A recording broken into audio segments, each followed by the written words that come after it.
시작하도록 하겠습니다. 첫 번째로 경기도 해양 레저 산업의 성장이라는 주제로 경기도 농수산 생명과학국장님의 발표가 있겠습니다. 네, 큰 박수로 모시겠습니다.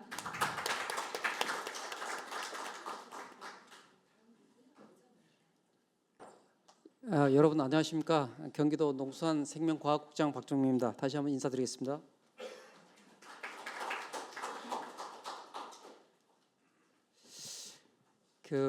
조금 전에 깜짝 놀랐습니다. 우리 오늘 진행하시는 아나운서께서 2016년부터 시작된 이 경기 해양 레저 포럼에 계속해서 진행을 해왔다 하시는데 맞습니까? 네. 그걸 들으면서 야, 우리 경기 해양 레저 포럼이 정말 역사를 가지고 있구나, 저력이 있구나 하는 걸 느꼈습니다. 참 지금까지 잘 해오신 것 같고요. 그리고 또 이 순간 그리고 앞으로도 엄청나게 큰 역할과 또 의미를 가지겠구나 하는 게 오늘 이렇게 우리 주최해 주신 소병훈 우리 그 농림축산식품 해양수산위원장님 그리고 또 김주영 국회의원님 이렇게 직접 지금까지 또 계시면서 이렇게 들어주시고요.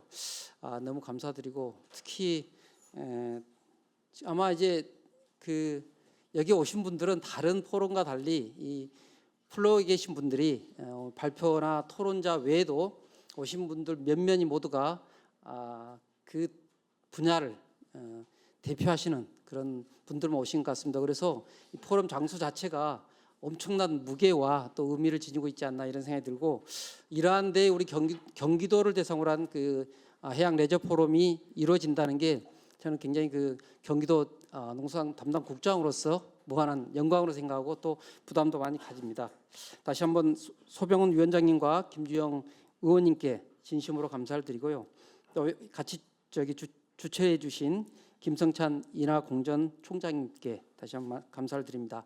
더불어서 이렇게 아마 기업에서도 많이 오시고 또 학계 또 R&D 이런 데서 많이 오셨는데 진심으로 감사를 드립니다. 특히 아까 우리 소병훈 위원장님이 그 해양 치유에 대해서도 말씀하셨고 또 김주영 의원님께서는 아라마리나에 대해서 엄청나게 큰 관심을 가지시고 또 역할을 하시겠다고 하시면서 이런 것들에 많은 주문을 하셨습니다만은 이런 것들이 가능하기 위해서는 물론 시군과 저희 경기도가 열심히 하겠습니다. 그럼에도 불구하고 또 이런 것들이 충분히 가능하기 위해서는 우리 해양수산부에서 큰 역할을 해주셔야 되지 않나 이런 생각이 들고요. 허만호 국제협력관님은 이제 다른 입장에서 가셨습니다만은 권영규 해양레저 공동과장님께 다시 한번 감사를 드리고 또 잘 부탁드린다는 말씀을 드리겠습니다. 오늘 아마 여기가 우리 해양 레저 관련해서 기업에서도 나오시고요, 학계에서도 나오시고 또 정부와 관련 기관에서 나와서 진행을 하는 것 같습니다.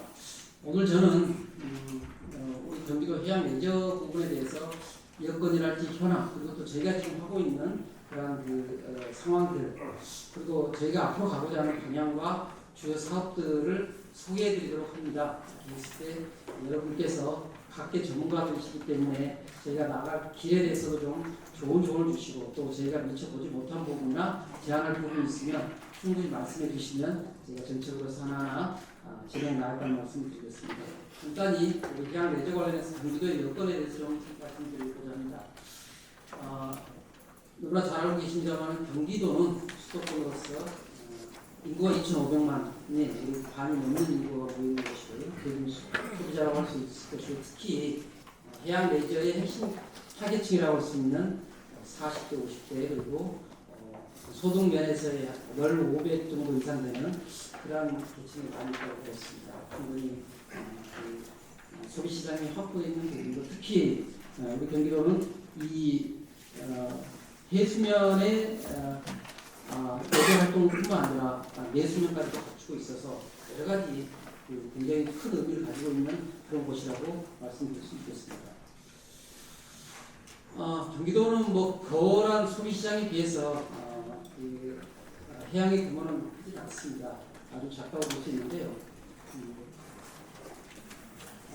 이렇게 작음에도 불구하고 수요에 비해서 작다는 것에 대해서는 좀 의미가 있다고 봅니다. 무엇보다도 엄청난 그런 수요에 대해서 이 작은 해양을 가지고 저는 아마 우리 앞으로 해양 레저가 발전해 나가는 적어도 보도보로서의 역할이 요구된다라는 생각을 하게 되고요. 그러다 보니까 굉장히 집중해야 되고 그리고 또 짜임새 있는 프로그램이 필요하지 않을까 이런 생각합니다. 특히 이러한 작은 규모의 해양에서 지속 가능하게 해양 레저가 추진될 수 있도록 하는 것이 저희 과제가 아닌가 이런 생각을 해봅니다. 예, 경기도는 동력 수상 레저 규모 보더라도 보시는 바와 같이 30% 이상. 뭐 아까 우리 전문의께서 보셨나요? 그 동력 수상 레저 기구가 지금 35,000 척을 넘었다고 했는데 약 10,000척 이상이 경기도에 있는 걸로 발표하고 있습니다. 수도권에 있는 거고요. 그다음에 경기도도 이렇게 광역자치단체를 보면 가장 많은 그런 규모를 가지고 있습니다. 경기도 바다는 저희가 이제 좀 아쉽지만은 우리가 바다 하면 일반인들에게 바다 하면 동해바다, 제주바다, 남해바다 이렇게 얘기하는데요. 저희가 요즘 그 경기바다라는 새로운 브랜드를 만들어서 지금 마케팅을 하고 있습니다. 경기바다에 대한 어떤 그런 그 방문 횟수는 다른 바다에 비해서 아직은 많지 않습니다. 다만 두 번 이상 또 자주 가는 그러한 경우에 있어서는 경기바다가 다른 지역에 비해서 상대적으로 상당히 많다는 것을 알 수 있겠고요. 이러한 그런 현안에서 저희가 앞으로 경기 바다에 대한 그 해양 레저 부분의 프로그램을 어떻게 짜야 될지 하는 부분들을 생각할 수 있는 부분이고 또 특히 이제 앞으로 뭐 우리 국민 소득도 그렇고 여가 문화도 그렇고 해양 레저 부분이 이제 늘어난다 보면 바다를 찾는 횟수가 많아질 것이고 그럴 때 우리 경기 바다의 역할이 크지 않을까 하는 생각을 해봅니다. 예, 경기 바다를 선호하는 그 가장 큰 이유는 물론 가깝기 때문입니다. 그리고 가깝기 때문에 뭐 숙박보다는 EL 코스다 보니까 여행 비용도 상대적으로 적다는 그런 의견이 있습니다. 다음 우리 경기도 해양 레저 육성 그 인프라에 대해서 잠깐 보시겠습니다. 저희가 이렇게 그 여기 제부도까지 해서 유인 섬이 5개가 있습니다. 굉장히 아름다운 섬인데요. 이렇게 어떤 그런 자연 자원을 보유하고 있고, 그다음에 이렇게 마리나가 지금 현재 완성된 마리나가 제부, 전북, 김정호님 말씀하신 아라마리나까지 해서 3곳의 지금 마리나를 가지고 있고요. 그리고 안산과 또 이런 그 화성의 경기해양안전체험관과 해양레저 인력 양성센터 등 저변 확대를 할 수 있는 기반을 가지고 있습니다. 지금까지 저희 경기도에서 해양 레저 육성 현황을 잠시 소개해 드리도록 하겠습니다. 아까 좀 전에 우리 총장님께서도 말씀하셨는데요. 저희는 지금 2008년부터 해서 올해가 아마 16회로 알고 있습니다. 여기 국제 보트쇼를 하고 있습니다. 아마 올해 했을 때 약 7만 명 정도가 참가했다고 합니다. 그리고 이 그 계약 성담권 그 액수가 1,300억 정도에 달할 정도로 여러분 명시공이 해양 레저 산업 박람회로 저희 매입하고 있지 않나 이런 생각을 하고 이러한 부분들은 우리 해양 레저의 산업 부분에 있어서 제 경기도가 주력하고 있는 부분입니다. 이와 더불어서 이렇게 해양 레저의 해양 시장 대책 사업도 저희가 꾸준히 지원하고 있습니다. 그런가 하면은 이렇게 여러 가지 콘텐츠와 프로그램을 개발하는 쪽에도 저희가 계속해서 지원을 하고 있습니다. 해양 레저 전문 인력을 양성한다랄지 경기도 해양 포럼을 이렇게 주최해서 계속해서 미래와 또 저변 확대하는 방법, 그다음에 해양 레저 일반인을 위한 그런 스포츠 프로그램을 계속해서 저희가 개발하고 제공을 하고 있습니다. 특히 또 인프라 구축을 위해서 전북 제부 마리나뿐만 아니라 아마 이제 내년부터 본격적으로 시작되는 시흥의 거북섬에 있어서 마리나와 그리고 또 해양 거점, 해양 레저 거점 이런 사업들을 추진하고 있습니다. 경기도에는 해양을 접한 도시가 5도시가 있습니다만 평택에서는 이제 해양 레저보다는 다른 공부를 주로 하고 있고 김포, 시흥, 화성, 안산시가 해양 레저에 굉장히 큰 관심을 가지고 많은 사업들을 하고 있고요. 모두에도 말씀드렸던 바와 같이 저희 가평에는 또 내수면 해양 수상 레저가 발전하고 있습니다.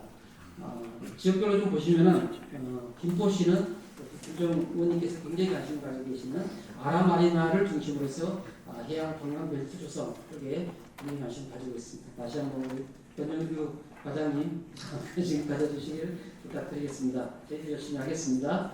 시는 지금 굉장히 좀 많은 그런 레저 콘텐츠와 시설들을 가지고 있습니다. 웨이브 파크랄지 아쿠아 펜랜드는 아주 세계적인 수준입니다. 거기에 지금 거북선 마리나와 해양 생태 과학관을 지금 짓고 있습니다. 이런 것들 가지고 시흥에서는 해양 레저 복합단지를 유치하기 위한 그런 것들을 하고 있습니다. 화성시도 제부지역을 중심으로 여러 가지 바다 관련된 여행 프로그램을 가지고 해양 인프라 구축에 노력을 하고 있습니다. 안산시는 레저 스포츠랄지 또 특히 요즘 시와호를 활용한 안산과 대구도 반달섬에서부터 가는 백길 도선 사업도 하고 있고 특히 정기 추진으로서 미래 해양 레저를 선도하고 있는 곳이라고 할 수 있겠습니다. 가평군은 내수면으로서 가평군 북한강 천년 백길 내수면 마리나 사업을 추진하고 있습니다. 많은 관심 부탁드리겠습니다. 경기도에 그래서 해양 레저 관광 정책에 대해서 잠시 말씀드리도록 하겠습니다. 저희는 해양과 레저가 융합된 시터테인먼트라는 새로운 어떤 그런 용어를 가지고 해양 정책을 브랜딩하고자 합니다. 저희가 해양 레저 사업에 있어서 정책을 하는 데 있어서 가장 중요하게 생각하고 앞으로 나아갈 방향을 저희는 세 가지로 이렇게 정하고 있습니다. 하나는 상호 조화, 지역 균형, 그다음에 다양한 콘텐츠입니다. 무엇보다도 오늘 우리 포럼의 주제가 지속 가능한 해양 레저 산업의 미래이시 지속 가능성은 그 어느 때보다도 중요하다고 생각합니다. 현재 실제로 현장에서 보면은 해양 레저 관련해서 그때 산업 부분에 보면은 어업이라는 산업과 관광이라는 레저라는 산업이 굉장히 충돌하고 있습니다. 주최 측에서 본다 하더라도 지역민과 어민 그리고 또 우리 방문객 레저인들의 충돌도 지금 여전히 오히려 심화되고 있고요. 그러다 보니까 또 공간 면에서도 어업이라는 산업 또는 어촌이라는 부분에서와 또 관광이라는 부분에서 많은 갈등들이 일어나고 있습니다. 이러한 부분들에 있어서 갈등을 해결할 뿐만 아니라 이 갈등을 발전적인 어떤 그런 융합으로 해내는 것 이것이 바로 우리 앞으로 해양 레저가 수도권에서 지속 가능하게 발전하는 데 가장 중요한 그런 방향이라고 생각하고 저희 경기도와 또 나아가서는 중앙부처까지의 역할이 아닌가 이런 생각을 해서 저희는 앞으로 해양 레저 정책 부분에 있어서 상호 조화를 굉장히 중요한 방향으로 정하고 있습니다. 뿐만 아니라 저희가 화성과 안산과 그다음에 우리 김포 시흥을 잇는 다양한 곳에서 다양한 어떤 해양 레저 사업들이 이루어질 수 있는 지역 균형 그리고 또 지역을 확대할 수 있도록 콘텐츠를 다양화하는 것을 저희 정책의 방향으로 하고 있습니다. 몇 가지 사업을 저희가 주력하는 사업에 대해서 설명드리면서 마치도록 하겠습니다. 상호 조화 부분에 있어서는 굉장히 좀 시간을 요할 수도 있고 또 많은 이해관계의 조정이 필요하다고 생각합니다. 저희는 착한 낚시 선포식과 협의체 구성을 시작으로 진행해 볼까 합니다. 이러한 착한 낚시 선포식은 이 해양 환경 오염을 예방하고 또 오적 자원을 보호하는 그런 노력이 될 것이고요. 이러한 관련되는 분들이 공동 선언문을 발표하는 그런 계획을 세우고 있고 아마 내년도 경기 국제 보트쇼에서 개막식에서 이러한 부분에 대해서 퍼포먼스를 할 계획을 가지고 있고 이러한 것들이 지속적으로 유지되기 위해서 관련 단체 협의회를 만들까 합니다. 그래서 해양 레저 관련돼서 정부와 기업과 그리고 시민단체가 협의체를 만들어서 착한 낚시 선포식이 유지될 수 있도록 하는데 노력하도록 하겠습니다. 그러한 과정에서 이 지속가능한 낚시 레저를 위해서는 마리수랄지 크기 이런 것들도 자율적으로 또는 저희 가능한 그런 부분에서 경기도가 조례로서 관리할 수 있는 그런 부분들을 찾아보도록 하겠습니다. 또 낚시 관련해서 여러 가지 관련이랄지 체험시설, 낚시시설 이러한 부분들에 대한 복합타운을 저희 경기도에 유치하도록 노력하고 특히 이 부분에 있어서는 복합타운에 있어서 지역 주민 또는 어민들이 직접 주체로서 참여하는 그렇게 함으로써 상호 조화를 이룰 수 있는 중요한 사업이라고 생각하고 있습니다. 뿐만 아니라 낚시 공여자와 또 낚시 수요자가 잘 연결될 수 있도록 하는 플랫폼도 구축하도록 하겠습니다. 그리고 이런 그 해양 레저의 저변 확대를 위해서 정비 전문 인력을 양성합니다. 그래서 지금 김포와 또 안산, 또 인천 이렇게 흩어져 있는 여러 그 인력 전문 인력 양성 부분들에서도 통합적으로 할 수 있는 그런 방안들을 찾아보도록 하겠습니다.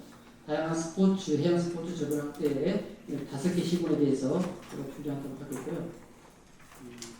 다음은 이제 이 해양 레저 산업의 인프라를 구축하는 부분도 저희가 열심히 하도록 하겠습니다. 제품 마리나는 영시공이 우리 경기도 수도권의 가장 큰 마리나 시설입니다. 지금 내년부터는 마리나의 기능시설, 클럽하우스랄지 선박수리소, 주유소 등을 내분양까지 해서 완성하도록 하겠습니다. 그리고 특히 이 해양 레저 이 요트 산업의 발전을 위해서는 저희가 아까 말씀드린 4개 유인도의 계류장이 가능할 필요가 있어서 그 부분에 대해서도 저희가 노력을 하도록 하겠습니다. 마리나 시설 신설은 시흥의 거북섬 마리나와 방아바리 마리나를 계획하고 있습니다. 시흥의 거북섬 마리나는 지금 많이 진척이 됐고요. 안산 마리나는 진행 중입니다. 그리고 지금 내수면 마리나를 특히 드라이스택이랄지 스릴웨이 이런 부분들에 대해서 굉장히 많이 부족합니다. 그래서 이런 부분들도 저희가 추진하는 데 노력을 하겠고요. 이제 시흥과 안산과 화성을 중심으로 해서 복합해양 레저 관광도시 유치에 노력하도록 하겠습니다. 그러니까 수준주 위원장님께서 그 치유 휴양에 대해서 말씀하셨는데 경기도에서는 굉장히 워케이션에 대한 그런 그 여건이 좋습니다. 그래서 일과 휴양, 치유가 같이 일어날 수 있는 그러한 사업들도 저희가 내년부터 추진하도록 하겠습니다. 뿐만 아니라 경기바다 선셋 투어랄지 버스 투어, 먹거리 확충 등 저변 확대를 위해서 노력하도록 하겠습니다. 예, 경기도는 여러 가지 그 기반과 콘텐츠와 그리고 그 주체들을 중심으로 해서 이렇게 이런 선물 중심으로 한 도서관광 거점, 그리고 이쪽에 산업을 중심으로 한 해양 레저 산업 기반 거점, 그리고 이런 여러 가지 체험과 교육 거점으로 해서 경기도가 우리 해양수산부 장관님께서 인사 말씀하셨습니다만은 해양 레저가 우리 생활 속에 깃들 수 있는 그러한 기반이 되도록, 그리고 또 우리 해양 레저 산업이 일자리도 창출하고 지역 경제에도 도움이 되고 나아가서 또 우리나라 발전에 새로운 동력이 될 수 있는데 저희가 노력하도록 그렇게 하겠습니다. 많은 분들의 조언과 또 좋은 의견 부탁드리면서 이만 발표를 마치겠습니다. 고맙습니다. 다음은 해양 레저 관광의 비전 및 수도권 경쟁력이라는 주제로 한국해양수산개발원 홍장원 연구위원님이 발표가 있겠습니다. 큰 박수로 모시겠습니다. 네, 안녕하십니까. 방금 소개받은 한국해양수산개발원 홍장원입니다. 다시 인사드리고 있습니다.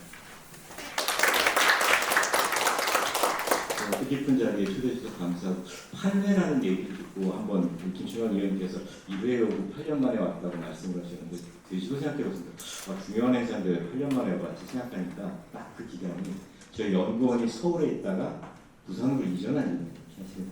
안 보면 멀어진다 좀 관심이 좀 없었던 것 같은데 어제 제가 연구원에서 해양관광 관련되면서 연구하면서 한번 해양레저관광의 비전과 수도권 경쟁력이라는 발표 주제를 받았는데요. 비전이라는 말씀까지 듣기 상당히 어려울 것 같고 다만 그냥 코로나19라는 걸 기점으로 해서 우리가 해양관광이라는 게 어떻게 변화되고 앞으로 이게 어떻게 변화될 것인가, 그리고 수도권이라고 한다면 아까 국장님 말씀하신 것처럼 국내 최대의 관광 시장인데 수도권에 걸맞는 해양관광이 육성화되려면 어떤 방향이 있을 것인가 한번 말씀드리도록 하겠습니다. 말씀드릴 순서는 크게 4가지 정도가 되겠고요. 첫 번째 얘기입니다. 사실은 이게 어찌 보면 가장 키가 될 수도 있는데 지역에 가서 여쭤봅니다. 관광도시니까 해양관광도시냐고 여쭤보면 우리 형태 사장님 말씀처럼 시드니는 뭐 해양관광도시 맞는 것 같아 라고 얘기를 하는데 제가 부산 가서도 똑같이 물어봅니다. 부산은 관광도시냐 해양관광도시냐 그러면 섣불리 대답하는 사람 많지 않습니다. 이게 아까 말씀드린 소득 1만, 2만, 3만하고 관계가 있는 얘기인데요. 소득이 3만이 돼도 바다를 즐기는 문화가 있으면 금방 요트 문화가 들어오는 것이고 3만, 4만이 돼도 바다를 즐기는 문화가 있느냐 없느냐에 따라서 또 수요 시장이 만들어지느냐에 대한 차이가 큰 것 같아서 경기도를 한번 쭉 바라보면 이제 경기 바다라고 해서 여러 가지 얘기하시는데 뭐 다양한 사업들하고 지금 아직도 경기도를 바다를 인식할 때는 생태, 갯벌 이런 인식이 좀 강한 것 같습니다. 관광시장은 어떻게 변화됐느냐 같이 한번 봤는데 어쨌든 코로나19가 끝나고 나고 엔데믹이 나서 관광시장은 크게 변한 것 같습니다. 관광 참여 횟수가 늘어나는 게 가장 특징이고 그래서 당일과 숙박으로 경기도는 어떤가 보면 말씀드린 수도권 시장이 크다 보니 경기도 시장은 아무래도 당일 여행 방문율이 가장 높고요. 그러다 보니까 이제 자연의 풍경 감상이 높고 다만 숙박 여행에서 여유가 좀 있습니다. 이제 장거리를 좀 많이 가려고 하는 특성 때문에 그렇고 그러나 아직까지 우리나라 국민들은 여행을 갈 때는 자연의 풍경 감상에 대한 선호도가 상당히 높습니다. 나중에 치유에 대해서 말씀드리겠지만 결국 자연자원을 활용해서 레저 활동을 즐기는 문화가 우리나라의 과거나 앞으로도 지배받는 문화가 아닌가 싶습니다. 시장과 함께 트렌드를 봐서 한국 관광곳에서 매년 트렌드 키워드를 제공합니다. 그래서 뭐 스타트라는 표제어부터 시작해서 올해 나왔던 모멘트까지를 보면 세 가지가 특징적이다. 예전에는 여행을 가면 오래 길게 한 번에 한다는 게 많았는데 최근에는 당일 근거를 가겠다. 예전에는 단체 관광을 많이 갔다면 최근에 소규모 개별을 많이 가겠다. 마지막으로는 나만의 여행 명소를 가겠다. 그래서 과연 이게 우리 해양 관광의 긍정적인 신호인가 부정적인 신호를 보면 반은 긍정적이고 반은 부정적인 것 같습니다. 당일 근거리라고 봤을 때 우리 해양 관광의 가장 아킬레스건은 멀다, 접근성에 따라 차이가 많다 이런 단점이 좀 있고 다만 개별적으로 가거나 나만이 즐기는 문화가 좀 높다. 그건 좀 장점인 것 같고 2003년 키워드에서는 사실은 최근 들어서 가장 큰 게 무슨 뭐 골림이 뭐 태빈이 나오듯이 아웃도어에 대한 경향이 상당히 들어요. 그러니까 활동적인 활동을 말하는 것은 긍정적인 신호인 것 같고 또 하나 친환경 여행 자체도 해양이라는 주제를 보면 상당히 좋아진 것 같아요. 사실 예전에 바닷가를 놀러가서 쓰레기를 줍는 걸 같이 한다는 행동은 상당히 못했습니다. 또 최근에는 내가 책임 있는 여행을 즐겨보겠다. 주변에서 해양 쪽에서 환경을 인식하는 것은 해양 관광의 긍정적 신호가 아닐까 그런 생각이 들었습니다. 저희 연구에서 팬데믹 이전과 팬데믹 이후에 해양 관광을 비교해보면 우리나라 관광 형태는 아직까지 크게 바뀌지 않습니다. 10년 전이었죠. 가장 큰 목적은 해양 경관 감상이나 수산물 구매 시식. 근데 이건 앞으로도 바뀌지 않을 것 같습니다. 왜냐하면 새로운 경관을 즐기는 문화가 가장 크기 때문에 그렇고요. 다만 이 활동에서 캠핑을 즐기다든지 레저 활동을 즐기는 공간을 전환하려는 수요가 늘어날 것 같고요. 해수욕 수요도 사실은 늘고 있는 것 같지만 점차 줄 것 같습니다. 그리고 이 해수욕 수요가 준다는 것은 우리나라 문제가 아니라 전 세계적으로 그렇고 일본도 거의 90년대 이후에서 50% 줄었는데 가장 큰 이유는 더 이상 물놀이를 하고 바다에 가는 사람은 없다는 겁니다. 바다에 가서 해수욕장이나 공간 자체가 옛날에 물놀이 공간이었다면 예전에 휴양 공간으로 바뀌어야 되는데 아직 우리나라 280 해수욕장을 보면 아직까지 여름에 해수욕을 개장하는 목적이다 보니까 관광활동의 트렌드에 따라서 이것도 바꿔줄 필요는 있다. 뭐 그런 생각이 좀 많이 들었습니다.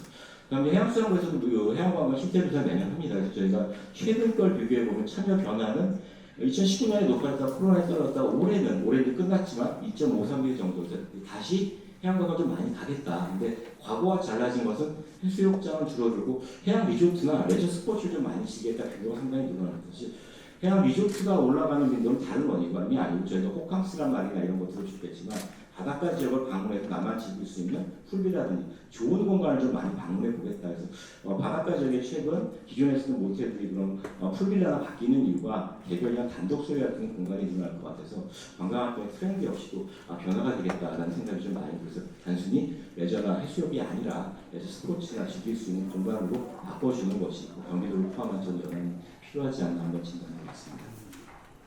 올해 나왔던 이제 여름에 해양관광 관련된 키워드에 나와서 가장 많이 언급된 언론 기사들인데 보면 이제 부산은 감소했다, 제주도 감소했다, 다만 경북은 늘었다 이런 주제가 많은데 이것도 그런 트렌드를 좀 비하는 게 많습니다. 우리나라 해수욕장을 보면 1위부터 20위의 해수욕장은 바뀌진 않습니다. 거의.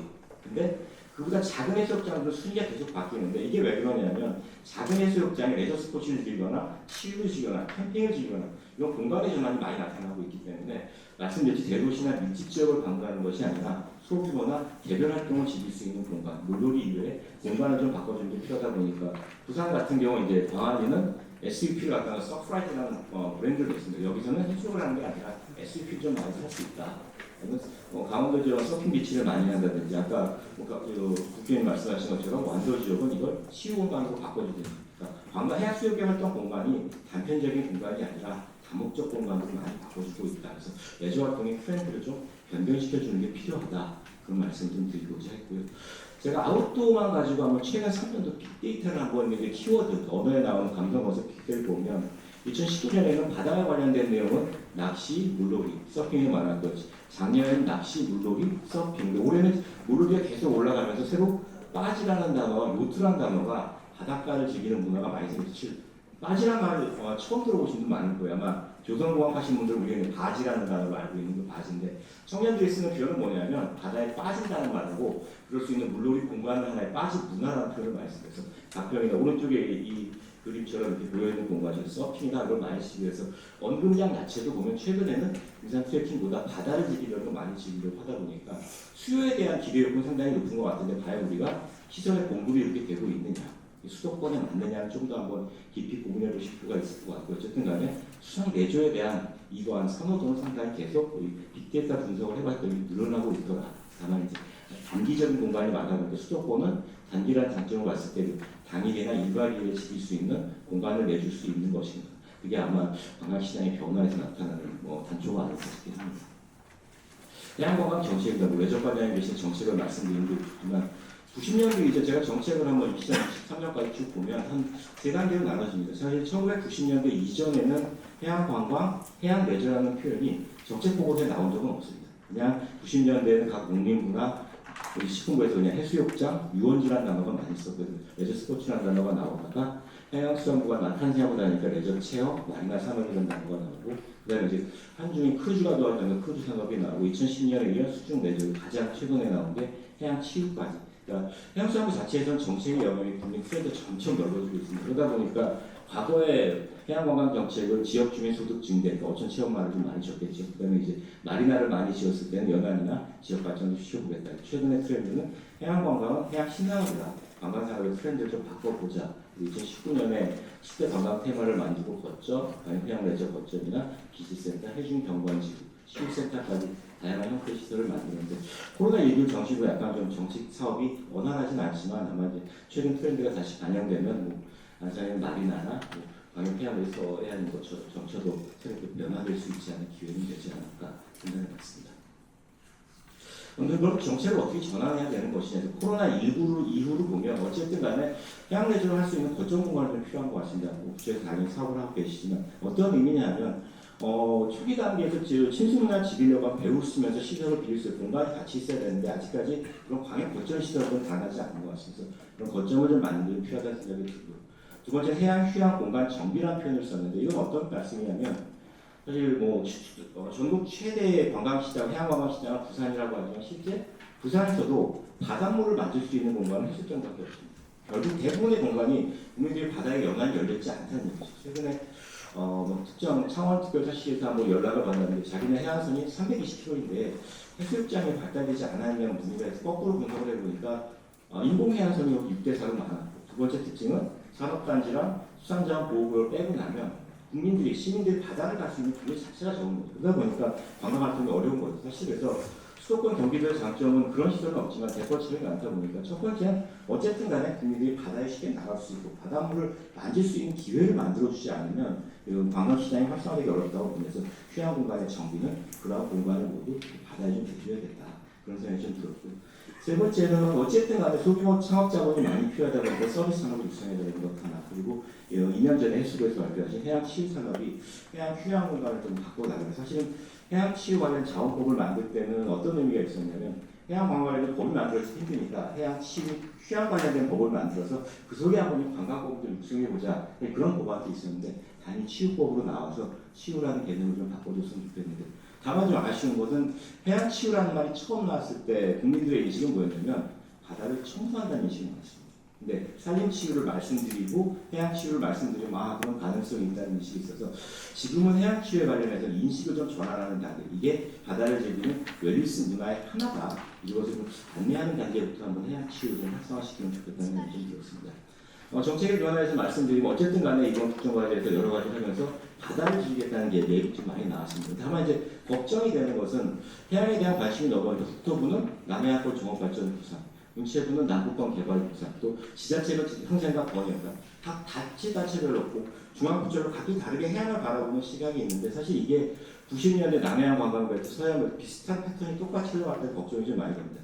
그 당시에 이제 성공을 못했던 이유는 광역자 시장처럼 각기 다 일을 하다 보니까 시너지가 나지 않았던 것 같아서 이번에 혹시 남해안을 하고 경기권을 서해안권을 하신다고 한다면 광역자치단체 간의 공동사업 발굴하는 거랑 진짜 벨트에서 시너지가 올 수 있는 사업이 무엇인지 그런 걸 같이 고민해서 한번 협력 방안을 모색하는 게 광역권에서 좀 필요하지 않을까 생각을 해봤습니다. 아마 사업제적 특성도 한번 검토를 해봐야 돼요. 코로나19까지 재밌는 특징은 관광사업 경영 여건을 낚아주면 사업체 수치가 계속 늘어나요. 이게 어떤 의미냐면 해양 쪽의 사업체의 특성이 소규모 사고는 상당히 많습니다. 그러다 보니까 기회나 시장적 잠재 여건을 좋다고 기다려보겠다. 그런 얘기가 많았고 그분들이 원하는 건 예전에 인프라나 이런 게 많았는데 사실 지금 소규모 창업하시는 분이 가장 어려운 건 홍보나 좀 마케팅을 지원해달라고 해수부에서 뭐 모토시오즈 같은 하시듯이 그런 마케팅 포탈에 올리는 비용 자체가 고가니까 우리 해양관과 관련된 정보 포탈 좀 올렸으니 그런 포탈을 좀 해달라. 그리고 이게 예술시장을 직접 만들어달라는 게 아니라 예술시장에 참여할 수 있는 기회, 체험기회나 이런 쪽에서 소규모 창업을 좀 많이 만들어달라. 그런 요청이 좀 많았고요. 그거는 모토시오나 동물수산 매저 이런 말씀드리지 않아도 될 것 같고서 만약 선박 대여만 봐도 처음에 만들었을 때는 59개 업체가 있었고 부산이 전반적으로 있습니다. 근데 제가 2021년에 끊어보면 200개 업체 중에 부산이 27%, 부산이 점적으로 많이 퍼졌다는 얘기죠. 아마 경기도의 마리나도 아마 그렇게 퍼지지 않았을까 싶고요. 또 하나 비슷하게 수중 매저까지 올라오고 있다 보니까 이렇게 소규모 창업에서 교육과 체험이 이루어지는 사업들이 늘어나고 있다 보니까 이분들에게 홍보나 포탈이나 기반 시설을 좀 지원해서 배가 말할 수 있는 방안을 지원하는 게 필요하다는 생각이 들었습니다.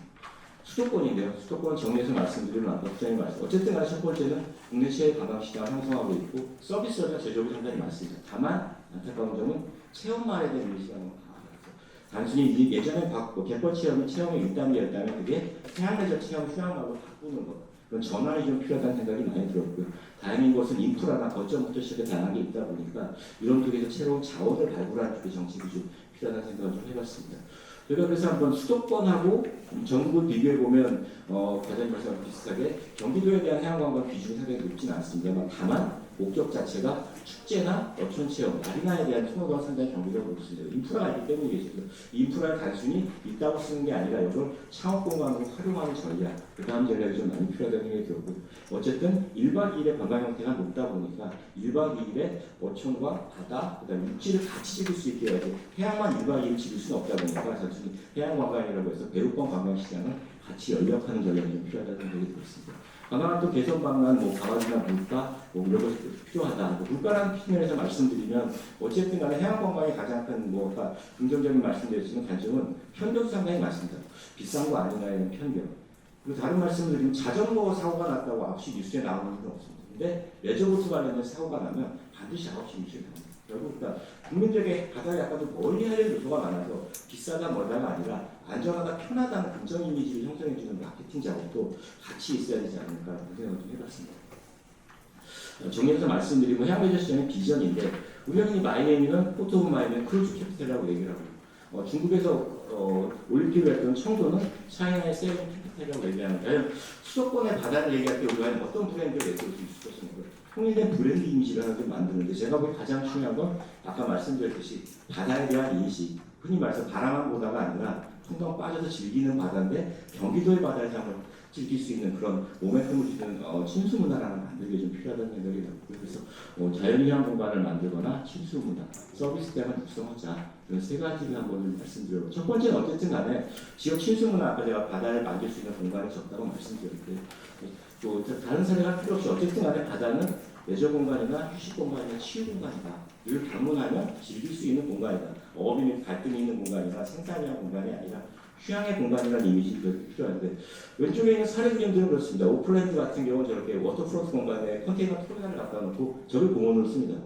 그리고 마르세유는 항만이기도 하지만 항만 옆에 저녁 때가 되면 어시장을 만듭니다. 그러니까 다양한 사람들이 와서 항상 항만을 즐길 수가 있다. 이건 항만을 위한 상업 공간이 아니라 지역 주민의 공간이라는 말씀드리려고 했고요. 스웨덴 같은 경우는 제가 맨 밑에 있는 올해 해수욕장 같이 보이실지 모르겠는데 크루즈 터미널 옆에다가 해수욕장을 인공으로 만들었습니다. 여기서도 썬베드를 놓고 바다를 즐길 수 있다.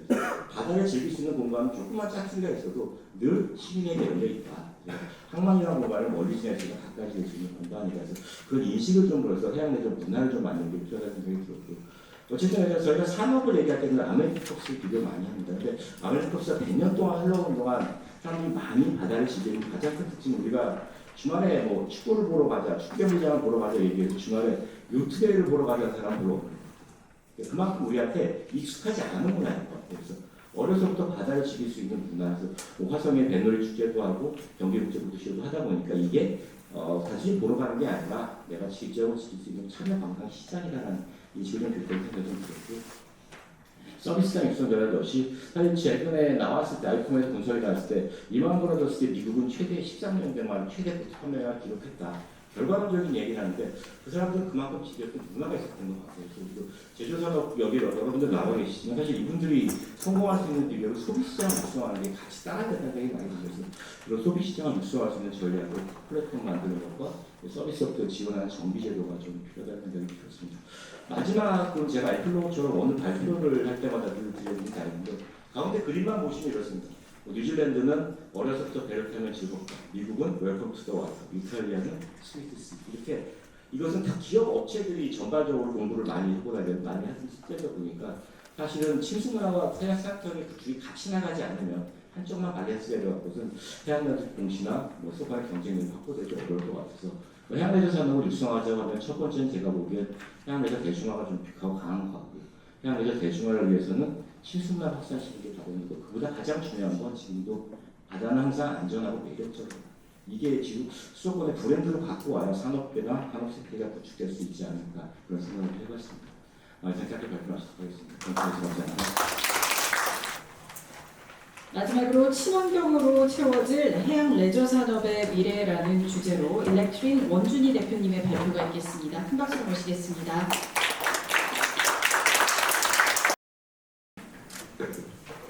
안녕하십니까. 주식회사 일렉트릭 대표이사 원준희입니다. 제가 그 경기 해양레저 포럼을 아마 2018년, 19년 정도부터 이렇게 참여를 해서 벌써 한그 4회, 5회, 6회 이렇게 이제 그 참여한 고인물이 될 것 같은데, 이런 그 경기 해양레저 포럼을 진행하는 데 있어서 이제 평소 항상 존경하지 마다하는 이런 그 대표님들, 교수님들, 기관장들 이렇게 모시고 제가 발표를 좀 하게 돼가지고 굉장히 좀 어려우면서도 이제 그 무한한 영광으로 생각을 하고 있습니다. 특히 이 경기 해양 레저 포럼이 제가 그래도 뭐 참가 인원으로서 참가 뭐 발표자로서 이제 몇 년 동안 꾸준히 진행을 하고 있는데 참석을 하고 있는데 이런 참석하는 과정에서 참 중간에 좀 어려운 분들도 제가 옆에서 조금 보면서 그럼에도 불구하고 이런 그 경기 해양 레저 포럼을 꾸준히 이끌어 주시고 있는 이제 그 인하공업정대학교 정철 교수님이라든지 경기도청 김충원 박사님이라든지 이런 분들의 노고와 이제 또 관심 진심으로 다시 한번 감사드리면서 저희 그 발표를 좀 진행하도록 하겠습니다. 친환경으로 채워질 해양 레저 산업의 미래라는 주제로 제가 아는 지식 안에서 설명을 한번 드려보도록 하겠습니다. 저 주식회사 일렉트릭 대표 현재 2010년도 저희 회사 설립을 해서 한 13년 정도 그 선박용 전기 추진기 분야에서 이제 꾸준히 한 분야만 열심히 파고 있습니다. 무식하게 파고 있고요. 현재는 이제 아주대학교에서 산업공학 박사과정 진행하면서 특히 제가 이제 이런 포럼을 기반으로 한 과학기술 정책을 좀 전공을 하고 있는 과정에서 아마 향후에 이제 박사 논문도 이런 그 경기도라든지 우리나라에서 계획되고 있는 과학정책 기술 기반의 뭔가 해양 레저에 기반한 이제 논문 주제도 제가 잡고 있는 그런 과정이 있습니다. 그 개요는 보시는 바와 같이 보시는 부분들이고요.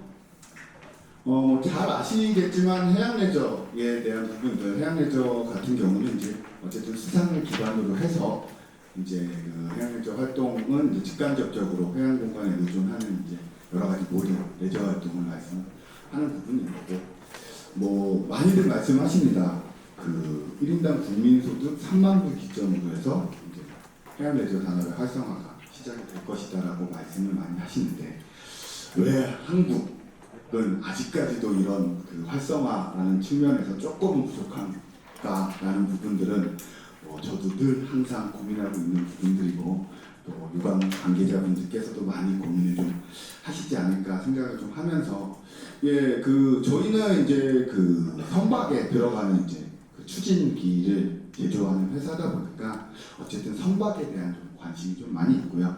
그런 그 레저 선박 기반으로 봤을 때 이제 그 한국 같은 경우는 2,342명당 레저 보트가 이제 한 척이 보급이 되어 있는 상황인 거고, 이와 반에 이제 캐나다 같은 경우는 4명당 한 척, 거의 자동차만큼 보급이 좀 되어 있고, 그다음에 미국 같은 경우는 25명당 한 척, 그다음에 우리 이웃 나라 이제 근거리에 있는 그 일본 같은 경우도 이제 439명당 한 척의 이제 선박이 이렇게 보급이 되어 있는데, 왜 한국 같은 경우는 이제 일본을 그 넘어선 경제 수준을 이제 갖추고 있는 과정인데도 불구하고 아직 해양 레저 시장이 이만큼 발전을 하지 못했을까라는 부분들은 저도 늘 고민하는 부분인데, 그럼에도 불구하고 예, 충분히 발전할 수 있는 가능성은 높다라고 생각을 하고 있습니다.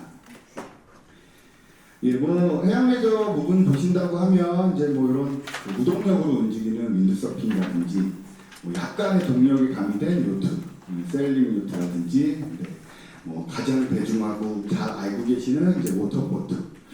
그리고 최근에 이제 그 레저보트 뭐 시장 또는 이제 그 레이싱 보트에서도 뭐 기존의 이제 내연기관 동력이 아닌 이제 그 이원 레이싱 전기보트 레이싱이라고 해서 이제 기존의 내연기관이 아닌 전기 추진을 기반으로 하는 그런 레이싱 보트도 좀 열리고 있고요. 맨 우측 맨 마지막에 보신다고 하면은 이런 그 아메리카 컵스라는 요트 대회가 이제 뭐 저도 최근에 잘 몰라 최근에 알게 된 이런 요트 대회인데, 거의 뭐 세계의 경제적 효과를 본다고 하면은 이제 올림픽, 월드컵 다음에 경제적 효과를 내고 있는 세계 3대 스포츠입니다. 그 밑으로는 뭐 유로파 축구 대회가 있고요. 그다음에 그 F1 대회가 있고, 외려 F1 그 자동차 레이싱보다도 훨씬 많은 경제적 효과를 내고 있는 이런 그 보트 레이싱임에도 불구하고 아직은 이제 국내 저변 업계가 좀 안 되다 보니까 이런 부분을 이해하고 계시는 그 국내 그 유관 관계자분들이 많지는 않으십니다. 이런 그 아메리카 컵스 같은 경우도 이제 세계적인 대회로서 이제 그 각 국가별로 이제 유치를 위해서 노력을 좀 하고 있는 그런 과정이고요. 저희 회사가 최근에 이제 유럽에 이제 진출을 좀 하게 되면서 이런 경기에도 일부 참여할 수 있는 기회도 갖추고 있습니다. 뭐 2000년대 초반에 어쨌든 화석연료 기반의 이제 발전소에서 태양광, 풍력 등을 이용한 이제 그 카본프리 발전소로서 이제 많은 변화가 좀 이루어졌고요.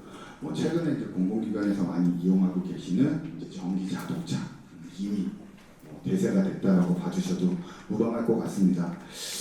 이 다음 산업으로서 이제 그 기존에 이렇게 연기 툴툴 품고 있는 내연기관 선박에서 이제 전기 선박으로서의 이제 그 전환이 좀 점차 이루어지고 있는 부분이고, 다음 페이지에서 그런 부분들을 조금 더 추가적으로 설명을 좀 드리도록 하겠습니다. 뭐 팬데믹 과정에서도 꾸준히 그 전 세계 소형 선박 시장은 꾸준히 성장을 좀 이루고 있고요. 그 다음에 미국, 뭐 영국, 프랑스 할 것 없이 이제 그 각각의 국가별로의 성장도 또한 동시에 이루어지고 있는 그런 과정들에 있습니다. 그래서 이제 이런 해양 레저 선박 기반으로 본다고 했을 때, 뭐 이게 또 나름 또 해양 레저 선박 국내보다는 이제 해외 쪽을 뭐 기준으로 본다고 하면 또 유행이 있습니다. 여러 가지 이제 대외 환경에 있어서 이제 이런 선박에 대한 유형이라든지 스타일에 대한 유행들도 있고요. 최근에 이제 미국 같은 경우는 이런 그 폰톤 보트, 그리고 파티보트라고 하는 그런 그 폰톤 타입의 그 레저 보트들도 최근에 또 좀 많이 유행을 하면서 굉장히 그 판매도 증가되는 그런 과정들이 좀 있다라고 보시면 될 것 같고, 이런 선박들이 이제 가장 전기 추진에서는 조금은 그 활용하기 조금 좋은 그 선박 유형 중에 하나입니다. 그래서 이런 그 선박을 기반으로 해서 최근에 이제 저희 회사도 각 지자체들, 그 울산시라든지 가평군, 그다음에 안동시 이런 각 지자체들과의 이제 그 협약 또는 계약을 통해 가지고 이런 선박들도 꾸준히 보급을 좀 하고 있는 그런 과정이고 해외 쪽에서도 마찬가지로 이런 유형의 선박들도 이제 미국이나 유럽 쪽에서 많이 요구가 되는 그런 시점이라고 봐주시면 될 것 같습니다. 그래서 이제 이런 꾸준한 소형 선박, 특히 전기 선박에 대한 이제 성장세와 함께 특히 유럽 같은 경우는 EU 미션 스타핏이 2030이라고 하는 이제 제도화를 통해 가지고 최소한 아직 전기 선박이 전 선박들을 아우르기에는 조금은 부족하지만 그래도 최소한 일정 부분 내수면에서 운영되는 이제 강 호수 저수지에서 운영되는 그런 선박 같은 경우는 전동화를 좀 하자라는 이런 법 제도화를 마무리가 됐고요. 그에 대한 최종적인 목표는 보시는 부분입니다. 2025년까지 카본풀이 50%, 그다음에 2030년까지 카본풀이 100% 이뤄서 이제 유럽에서 최소한 내수면에서 운영되는 선박 같은 경우는 이제 쾌적한 환경에서 운영되게끔 하자라는 그런 결의안도 마무리가 좀 됐고요. 그와 이제 동시에 이제 특히 조금 조금 적극적으로 네덜란드, 스페인, 이태리 각각의 국가별 규정 안에서 조금 더 적극적으로 지금 진행이 되고 있습니다. 수단에서 저 이제 선박되는 일부 동영상도 좀 보여드릴 건데 보시는 것처럼 이런 한 전장 한 15m 내외 정도 되는 이런 솔라셀에 기반으로 한 100% 전기 요트들도 최근에 유럽에서 좀 많이 활성화가 되면서 판매가 좀 진행이 되고 있는 과정이고 또한 100% 전기동력 제트스키도 이제 개발이 좀 완료돼서 점차 판매망을 확정하고 있는 그런 과정입니다.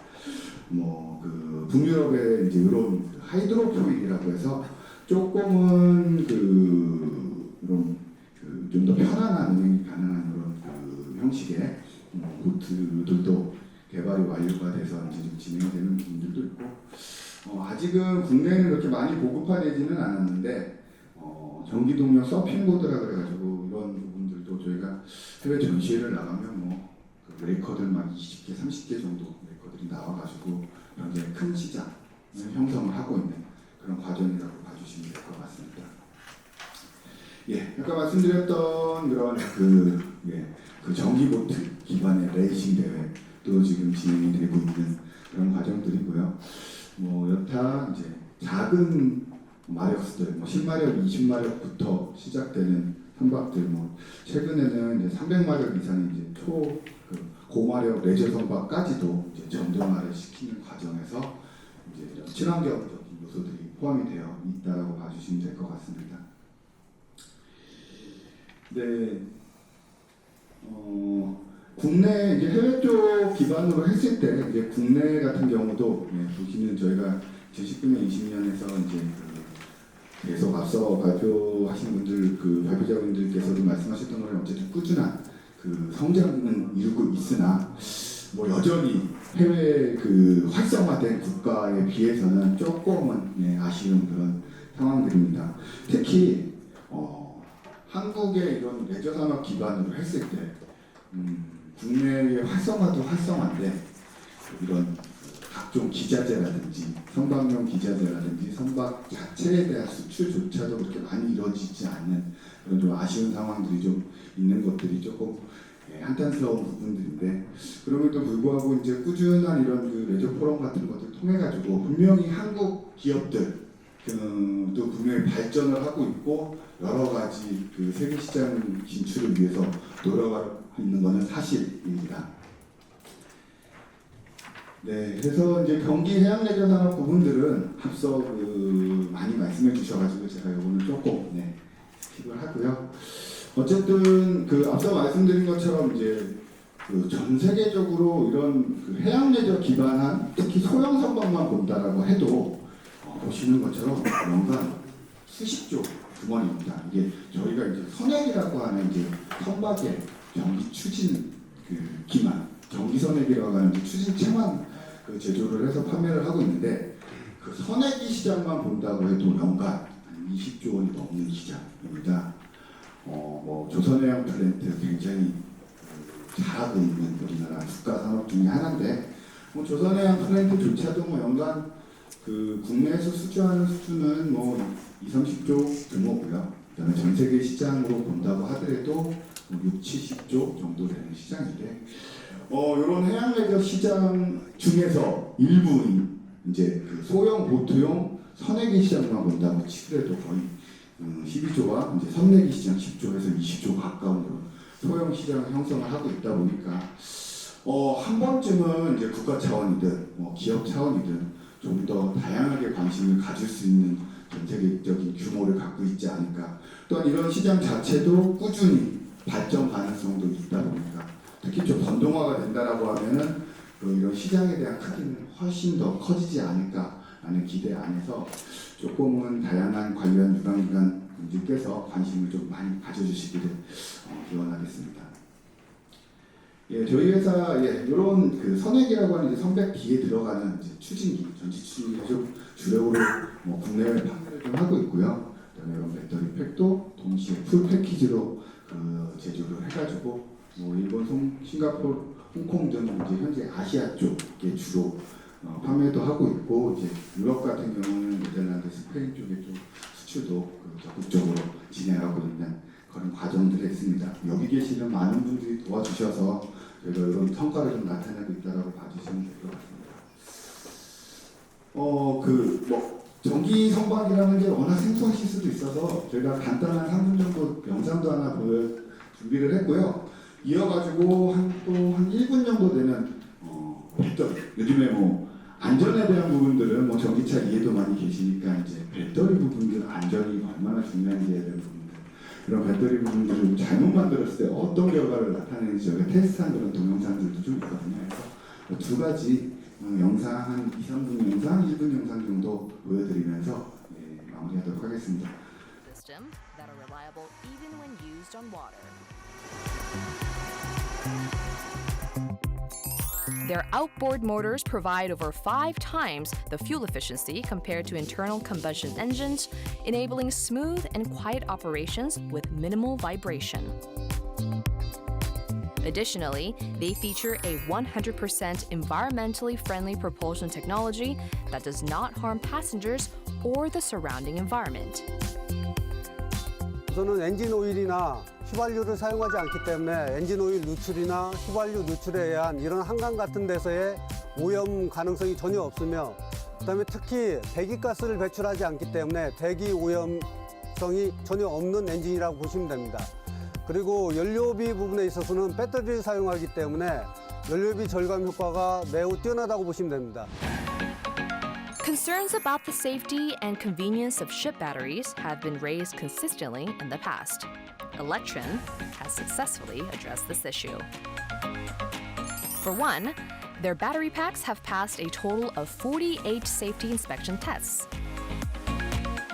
저희 일렉트린이 가지고 있는 총 23건의 보유 특허 중 7종이 배터리 관련 특허이며 해당 기술을 기반으로 개발한 배터리 팩은 해상 운항 조건을 고려하여 필요한 방수 등급을 획득하였고 극한 온도 조건에서도 안정적인 성능을 유지할 수 있는 온도 조절 장치에 대한 기술을 반영한 4세대 배터리 팩 상용화도 진행 중에 있습니다. Electron's battery packs are equipped with an automatic power cutoff device, preventing electric shock accidents in the event of submersion. They've also been certified by the Ministry of Oceans and Fisheries in 2022. What's more, Electron increased the convenience of their battery packs to facilitate easy adaptation. 이상으로 발표 마무리하도록 하겠습니다. 감사합니다. 이상으로 1부에 준비한 3가지의 주제 발표 모두 마치겠습니다. 저희 지금부터 30분 정도 휴식 시간을 가지고 2부는 4시 30분에 시작을 하도록 하겠습니다.